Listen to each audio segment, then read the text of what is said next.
Сәлеметсіздер ме достар, баршаңызға бүгін сіздерге керемет рецепт дайындап көрсетемін. Видеоның соңына дейін менімен бірге болыңыздар.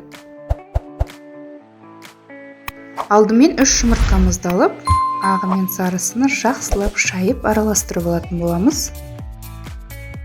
1 шай қасық тұзымызды қосамыз. 1 ас қасық шекер. 1 пакетик 10 грамм дрожж қосамыз. Бәрін жақсылап араластырамыз. 1 чашка жылы сүтімізді қосамыз.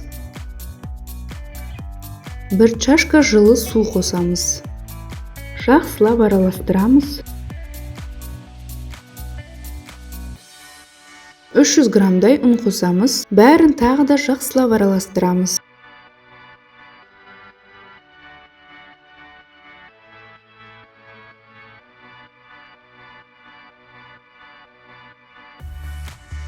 Неге араластырып болды, менше бетіні жабып 30 минутқа қойып қоямыз. Қамыр көтеріліп ашығанша біз бұл аралықта ішіне салынатын салмасын дайындайтын боламыз. Бізге қажет болады сары, қызыл, тәтті бұрыштар, помидор, картоп, пияз және петрушка. Барлық қажетті заттарды осылай кубик қылып майдалап турап шығатын боламын.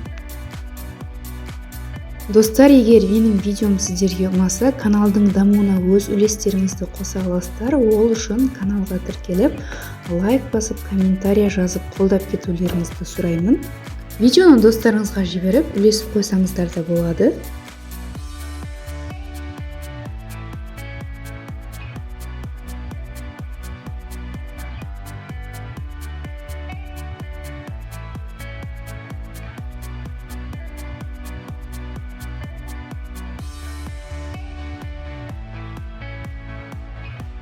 Неге жарты сағаттай уақыт өтті, қамыр көтерілген, ендеше дайын болған салманы қамырға қосып, жақсылап араластырамыз.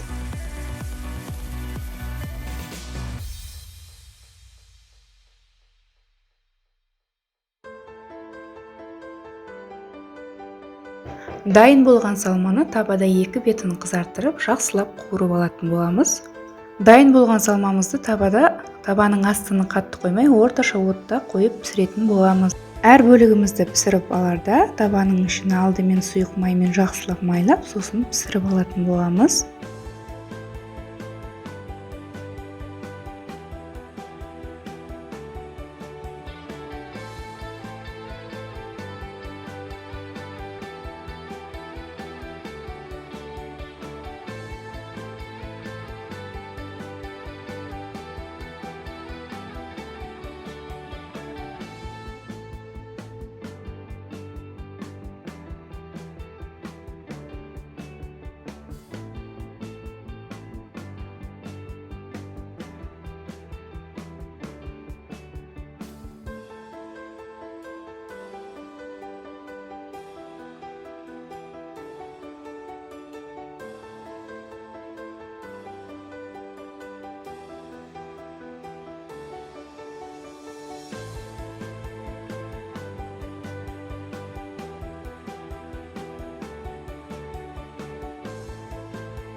Неге достар, біздің көкөністерден дайындалатын шелпектеріміз де дайын.